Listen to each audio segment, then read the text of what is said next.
The Bank of Uganda has projected that economic recovery for financial year 2021-22 is hinged on how well the countrywide COVID-19 vaccination is managed. Should the targeted 20 million Ugandans receive the vaccines, producers and consumers, along with enabling recovery policies, will influence a more stable economic growth trajectory. The outlook continues to be highly conditional on the consignment of the spread of the pandemic, which will be premised on the vaccination rates and the extent to which SOPs are observed.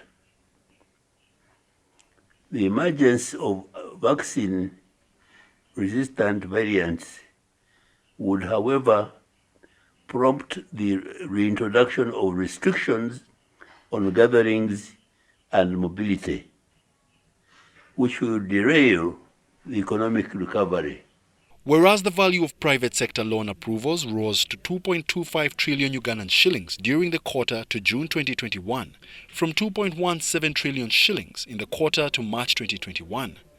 The value of loan applications dropped from 5.01 trillion shillings to 3.78 trillion shillings in the quarter to March 2021. This trend reflects low demand due to the slow pace of economic recovery. And this means that private sector could grow at a moderate pace in the near term. Economic growth is projected to return to 6 to 7% in fiscal year 2024-2025, indicating that economic activity is expected to remain well below the pre-pandemic path for an extended time.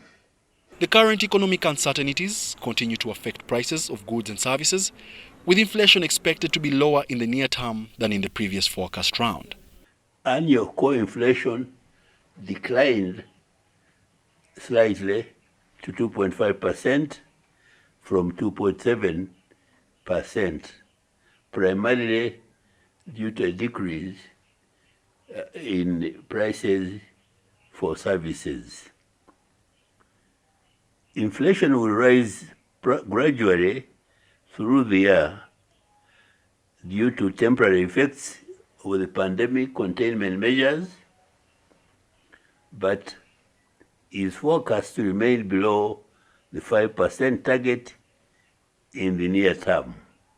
It is against this backdrop that the Central Bank of Uganda has decided to maintain the central bank rate at 6.5%. Now, this decision is consistent with meeting the inflation target of 5% sustainably in the medium term while spurring economic recovery. Reporting for UBC News, Wadulo Mark Arnold in Kampala.